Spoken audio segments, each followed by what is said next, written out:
Peace, family. This is the Drapetomaniac Podcast, and I'm Ayapo Yapa, the HDIC, that is the head Drapetomaniac in charge. And we're here to have conversations on how to get off this plantation. Excuse me. I'm sorry to interrupt. I just wanted to make sure that you listeners are listening to the Drapetomaniac Podcast on doayamedia.com. You are, right? How ironic. It's the politicians, lobbyists, corporations, and bankers who are the criminals, but regular people are the ones walking around in masks and locked up.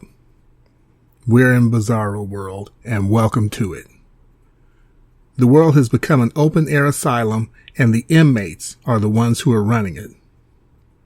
The 2008 Psychology Today article, 7 Characteristics of the Modern Psychopath, says in reference to sociopaths, in the modern age, sociopaths and psychopaths are usually not the mass murderers that are sometimes portrayed in popular media, with exceptions. Instead, contemporary sociopaths and psychopaths may outwardly appear functional and successful. They instigate abuse and harm through other more indirect and insidious means. Antisocial personality disorder, sometimes identified interchangeably as sociopathy or psychopathy, is defined by the Mayo Clinic as a mental condition in which a person consistently shows no regard for right and wrong and ignores the rights and feelings of others. People with antisocial personality disorder tend to antagonize, manipulate, or treat others harshly or with callous indifference. They show no guilt or remorse for their behavior. In their professional careers, higher functioning sociopaths and psychopaths are nakedly ambitious, shrewdly exploitative, and ruthlessly aggressive. They often maneuver their way to positions of power and status in business, finance, politics, media, and other prominent fields. They attain their success at unethical expense of using and abusing others, or the unethical expense of using and abusing others. Examples may include the business executive who cuts employees' living wage and health care for higher profits, the financial advisor who defrauds clients' life savings for unscrupulous investments, the politician who scapegoats and demonizes undesirable groups to incite his following, and media talking heads who shock and offend to gain notoriety and exposure. Psychopaths and sociopaths achieve their objectives through the relentless, immoral pursuit of power and personal gain, leaving a trail of human suffering and societal damage in their wake. Now, these are like the seven characteristics. Number 1, pathological lying and manipulation. 2, lack of morality and rule breaking. 3, lack of empathy and cold-heartedness. 4, narcissism and false superiority complex. 5, gaslighting and psychological bullying. 6, lack of contrition and self-serving victimhood. 7, the situational sociopath or psychopath. And I'm going to read this one. Perhaps one of the most insidious forms of antisocial behavior disorder is what may be termed situational psychopathy, or sociopathy, or psychopathy. I don't know exactly how to say that, so excuse me if I'm mispronouncing it. Where an individual extends cordiality, respect, and regard towards some, but exhibits inhumanity, harshness, and cruelty toward others. Targets of situational psychopathy or psychopathy are usually individuals or groups considered to be other or less or lesser or weaker, and may be based on factors such as class, race, social standing, societal affections, etc. This sociopathic spitting views some people as fully human and others as objects, commodities, and less human. Situational psychopathy contributes to many unjust conditions such as misogyny, class bigotry, racism, religious intolerance, extreme poverty, and structural violence in society. Now, this is back to me. This is all that I just read was from that Psychology Today article. The absolute irony and the hell of it is that these people are able to get these positions of power over others, not in spite of the fact that they're sociopaths, but because they're sociopaths. And that's just mystifying to me. The point is that these people cannot be shamed, reasoned with, or anything. When talking to them, you may as well be talking to a tree, and I mean that literally. I am of the belief that it is impossible for a billionaire not to be a sociopath. My reasoning is that the very thing that allows that person to accumulate that amount of wealth and continue to seek more is the same thing that gives them the ability to feel absolutely nothing when it comes to other human beings. In other words, think about yourself and how you would do things. If you found yourself with hundreds of millions of dollars and then looked around you at human suffering and the people who are going to bed hungry or going to bed or sleeping on the streets and all the suffering that you could alleviate just by providing help out of the resources that you have, would you be able to go to sleep at night knowing that you have children going to bed hungry, people who can't sleep at night because they're about to be thrown out of their homes or whatever?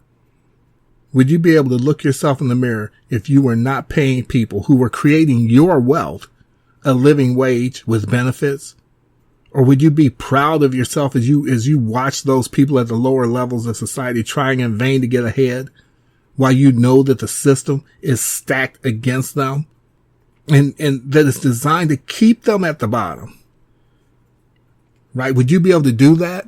And you have more money than you could ever hope to spend or several generations after you without ever doing another day's work, just generation after generation.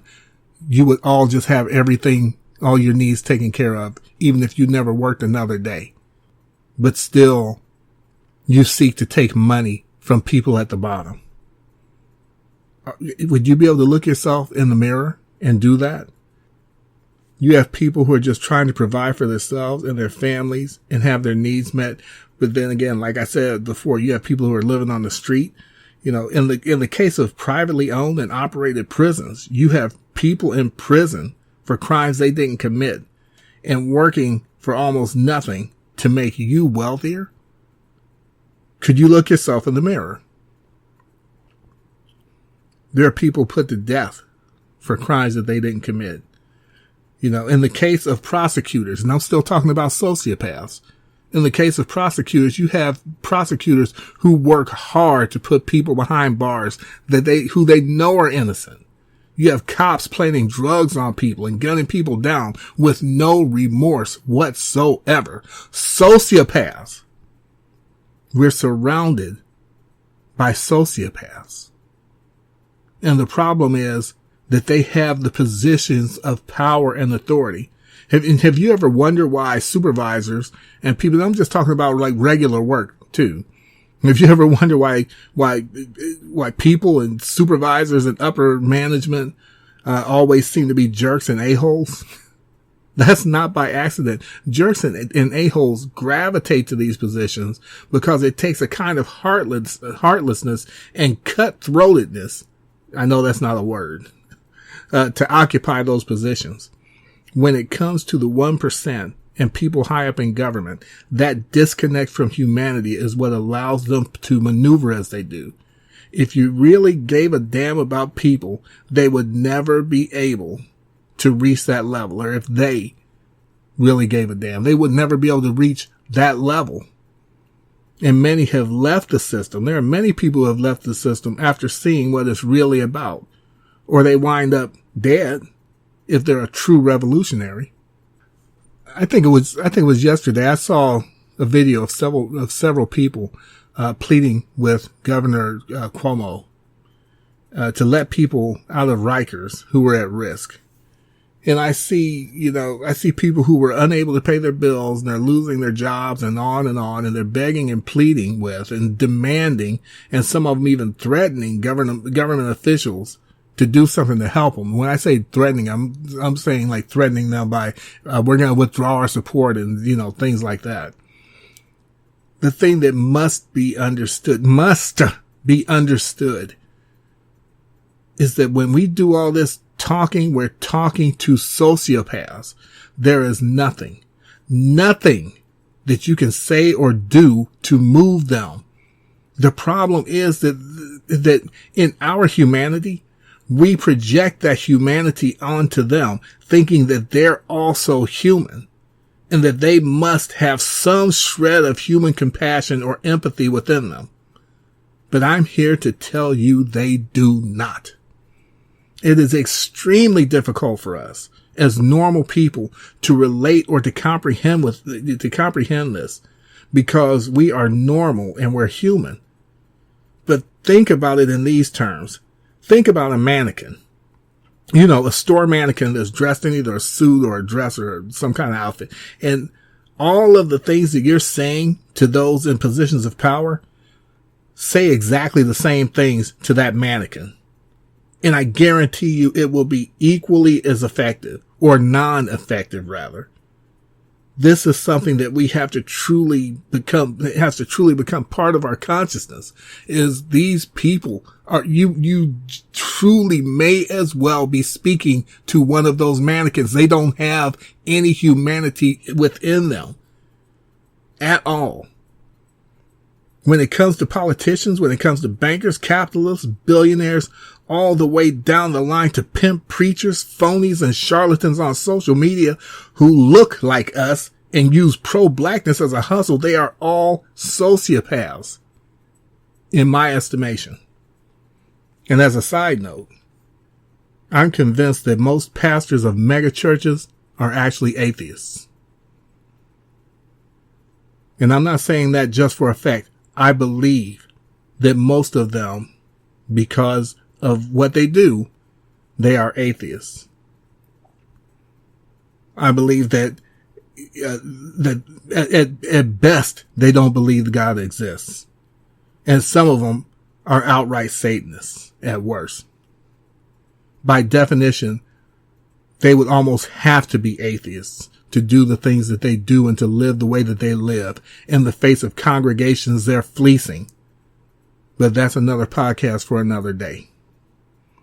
The point I'm trying to get at with all of what I'm saying is that we cannot in any way, shape, or form put any hope, trust, or faith in this system or the people who run it. They mean us no good. They lie 100% of the time. Not 70, not 80, not 99.99999. 100% of the time they lie. And anything that they do is for the purposes of hurting our people, especially our people, okay? And acquiring more money and power. They hurt their own. They don't care about their own. So they don't give a damn about us. They don't even care about their own. And it's become abundantly clear and apparent that they don't. They have a corporate giveaway that was just passed. That was the biggest wealth transfer in the history of mankind, while people at the bottom are getting $1,200 one time. That's means tested in a few weeks. The paperwork for billionaires to get their trillions is 1 or 2 pages that are basically already filled out for them. Help for workers is page after page, form after form, call after call, hour after hour, day after day, if you can get through the phone lines and through the internet portals, and you're using phone lines and internet portals that are overrun and crashing just so you can get morsels. You have to jump through every hoop imaginable just to get morsels. while at the same time, you have these billionaires who are getting trillions of dollars who only have to fill out 1 or 2 sheets of paper that's basically already filled out for them. And what did our quote unquote leadership do after they passed that abomination? They skipped town for a freaking month. They watched healthcare and grocery workers on the front lines making pennies and out there day in and day out exposed. And what do? With their 6 and 7 figure salaries and kickbacks? They leave town for a month and say, F you, you got your $1,200 in a few weeks. Stop complaining and kiss our feet. Separation is the only answer for our people.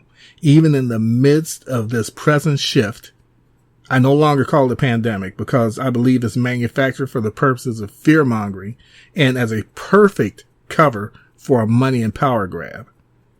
That doesn't mean I don't think something's going on or that there isn't even a real sickness that's spreading, but all the panic that we're seeing and all the trying to be talked and actually, boosting it up.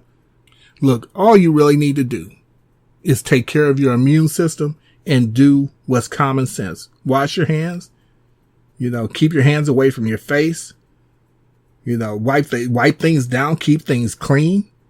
And even before all this started happening, I was already doing that stuff in addition to keeping my distance from people. But I just kept my distance from people just out of respect for personal space. Very little for me has changed. Very little. Now there are concessions that different people that we have to make because other people are panicking. But as far as watching out for our health and so on, eat right, boost your immune system, take care of yourselves, keep your hands washed and so on, which is stuff we should have been doing in the first place. Nothing new here. Nothing new here. But something is going on. But the goal is to put our eyes on the ball of the sickness while trillions of dollars are stolen. The racial wealth gap is widened. Land and other properties are stolen. Jobs and small businesses are eliminated or weakened so that they can be bought up by bigger corporations who now have even more leverage because they have these trillions of dollars that was given to them. And the bigger corporations are going to reconstruct so that the business owners become employees. And once well-paid workers will be paid less, homeowners will become renters. And there's no way to picket. There's no way to take to the streets because we're on lockdown, while the wealthy still have freedom of movement, by the way. Or they can hang out in their bunkers or in their mansions or on their yachts in the middle of the ocean. But regular people have been effectively neutralized. The only way we can communicate our discontent is to broadcast it on social media, a social media that's under control and monitored. Separating your mind, separating your heart, and ultimately separate from this system. Work to become debt-free and have as few ties as possible to the materialism and the things that are at the center of this nightmare. How much better would you sleep at night, even through this shift, if you weren't worrying about a car note, a student loan, credit cards, furniture payments, or whatever? Yes, there will be rent and mortgages, insurance and so on, but not having all those other things eating away at your money would make it so much more of a relief, and it can be done. With a clear mind, it is possible to plan and to find your way off this plantation. Thank you for listening to the Drapetomaniac podcast. This is Ayapo Yapa, the HDIC, that is the head Drapetomaniac in charge. And until next Friday at this same time, be safe, be blessed, be free, and I will see you on the run. And thank Thank you again for listening to the Drapedomaniac podcast. Tune in next week at doiamedia.com. DOIAMEDIA.com. And again, we'll catch you on the run. Peace.